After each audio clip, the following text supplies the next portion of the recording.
Assalamualaikum warahmatullahi wabarakatuh. Selamat pagi, siang, ataupun malam, kapanpun teman-teman menonton video ini.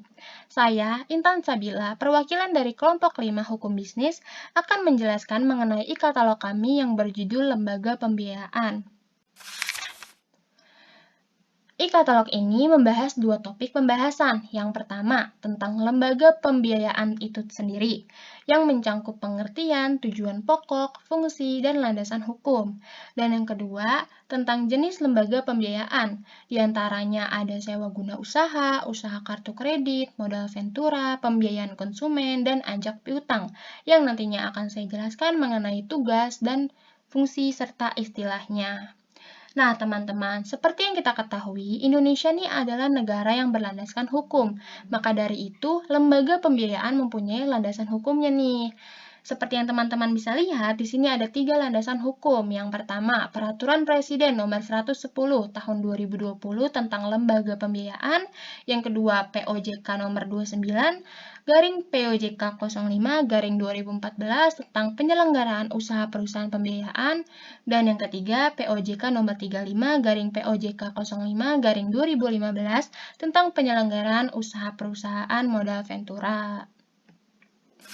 Nah, langsung aja ke inti pembahasannya, yaitu lembaga pembiayaan. Apa sih lembaga pembiayaan?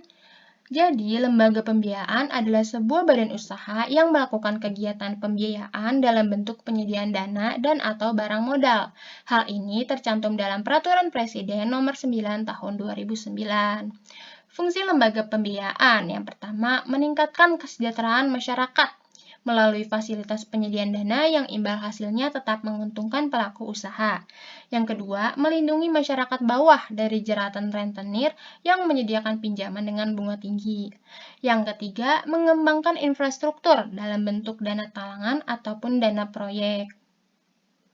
Tujuan lembaga pembiayaan yang pertama, membantu modal perusahaan agar tercukupi. Yang kedua, masyarakat dapat meminjam modal dengan bunga yang kecil agar mudah untuk mengembalikannya.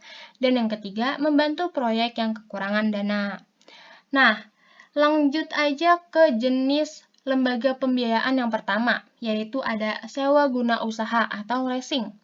Leasing adalah kegiatan pembiayaan dalam bentuk penyediaan barang modal baik secara sewa guna usaha dengan hak opsi maupun tanpa hak opsi untuk digunakan oleh penyewa usaha selama jangka waktu tertentu berdasarkan pembayaran secara angsuran.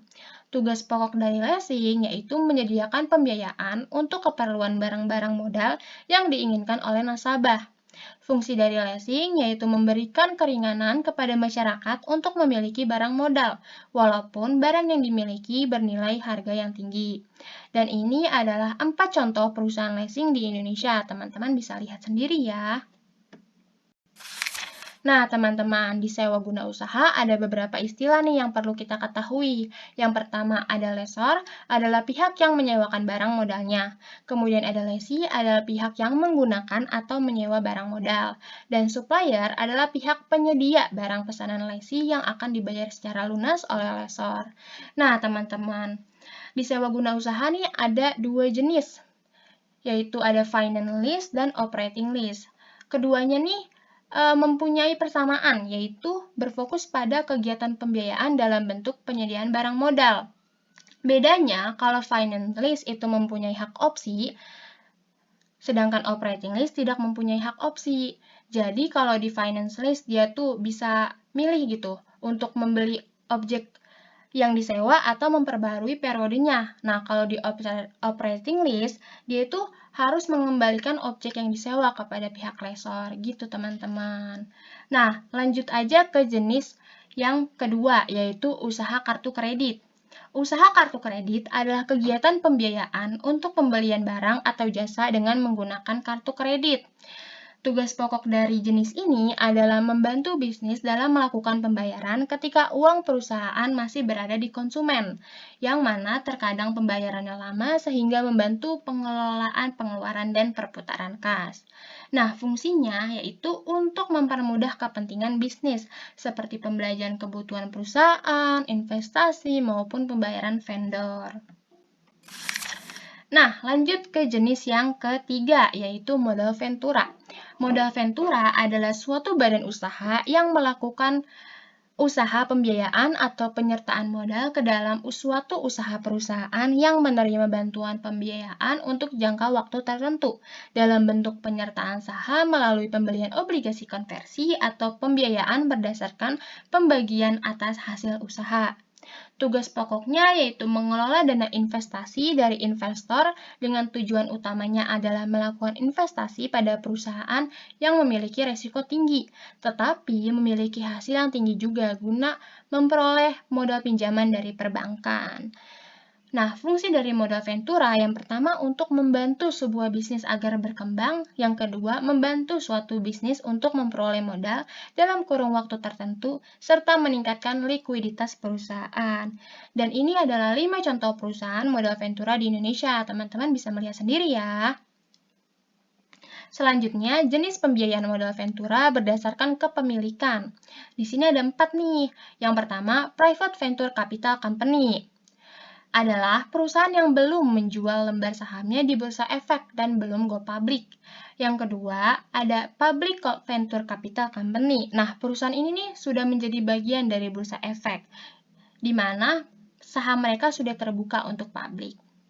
Yang ketiga, ada Conglomerate Venture Capital, yaitu perusahaan yang didirikan oleh beberapa jenis perusahaan besar. Dan yang terakhir, ada Bank Affiliate Venture Company, yaitu perusahaan yang dikelola oleh beberapa pihak bank. Nah, jenis pembiayaan modal venture berdasarkan cara dana diberikan, yaitu yang pertama ada single tier approach, yaitu perusahaan yang menangkupung dana dan mengelola untuk diinvestasikan. Yang kedua ada two tier approach, yaitu pendanaan dikelola oleh dua badan usaha. Kemudian juga berdasarkan cara dana dihimpun. Yang pertama ada leverage venture approach, yaitu sumber dananya nih berasal dari kumpulan pinjaman dari berbagai pihak yang dikelola oleh satu perusahaan. Sedangkan equity venture capital, sumber dananya nih berasal dari modal pribadi gitu. Selanjutnya ke jenis yang keempat, yaitu pembiayaan konsumen. Pembiayaan konsumen adalah kegiatan pembiayaan untuk mengadakan barang berdasarkan kebutuhan konsumen dengan sistem pembayaran angsuran atau berkala oleh konsumen. Nah, contoh dari pembiayaan konsumen ini jika kita membeli rumah, tetapi kita menggunakan metode angsuran untuk pembayarannya. Nah, tugas pokok dari pembiayaan konsumen yaitu memfasilitasi permodalan, pengembangan usaha pinjam konvensional dan syariah, serta pembiayaan dan jasa keuangan koperasi dan usaha mikro. Untuk fungsinya, yang pertama, untuk memenuhi kebutuhan konsumsi, dan yang kedua, untuk meningkatkan usaha. Nah, ke jenis yang terakhir, ada anjak piutang. Perusahaan anjak piutang merupakan badan usaha yang melakukan usaha pembiayaan dalam bentuk pembelian atau pengalihan serta pengurusan piutang atau tagihan jangka pendek suatu perusahaan dari transaksi perdagangan dalam dan atau luar negeri. Fungsi dari anjak piutang sebagai alternatif pembiayaan jangka pendek atau modal kerja dan sebagai alternatif pengelolaan administrasi tagihan atau penjualan secara lebih efektif bagi penjual piutang.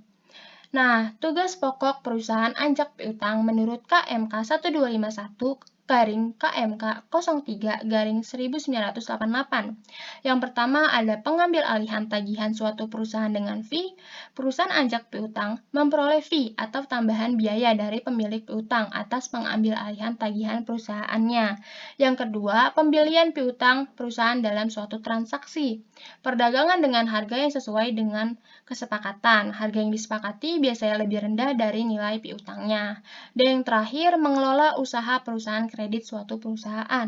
Artinya, perusahaan factoring ini dapat mengelola kegiatan administrasi kredit suatu perusahaan sesuai kesepakatan. Pengelolaan piutang dapat dilakukan seperti kegiatan administrasi penagihan. Nah, teman-teman, di anjak piutang ada beberapa istilah yang perlu kita ketahui nih. Yang pertama, ada full service factoring. yaitu sebagai alternatif pembiayaan jangka pendek atau modal kerja dan sebagai alternatif pengelolaan administrasi tagihan atau penjualan secara lebih efektif bagi penjual piutang.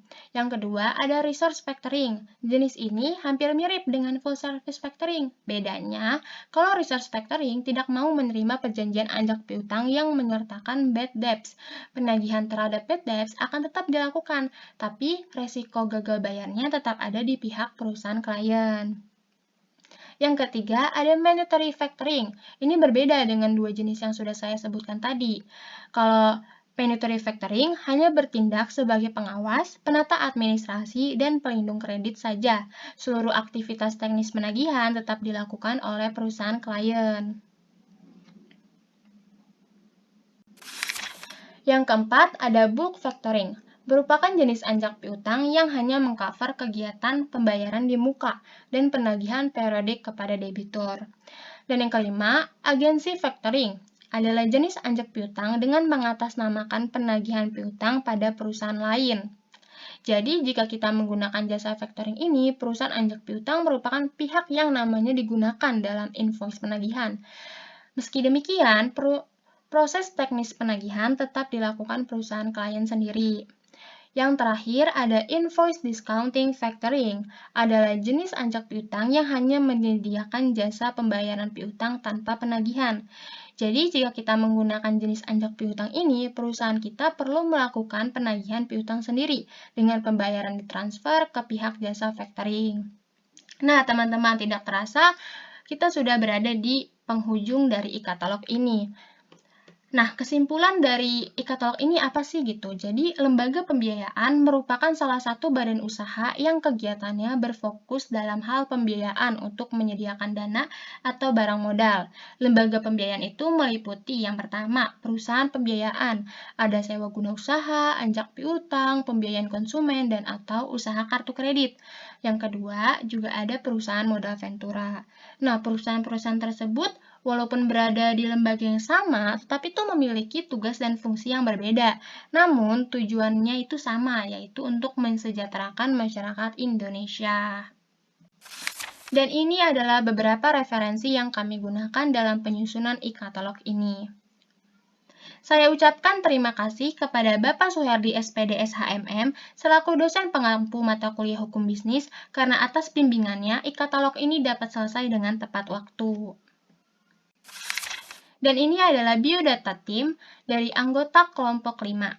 Di antaranya ada Kavi Ahmad Satriaji sebagai pemateri, Alvin Lazuardi Nur sebagai pemateri, Intan Sabila sebagai editor, Ratu Bugagawa sebagai editor, Yusrizal Abdul Hamid sebagai pemateri, Awaludin Ridwan sebagai pemateri, dan Indah Putri Aulia sebagai editor. Sekian penjelasan e-katalog kami tentang lembaga pembiayaan. Semoga bermanfaat bagi yang menonton dan mendengarkan. Kurang lebihnya mohon maaf. Wassalamualaikum warahmatullahi wabarakatuh.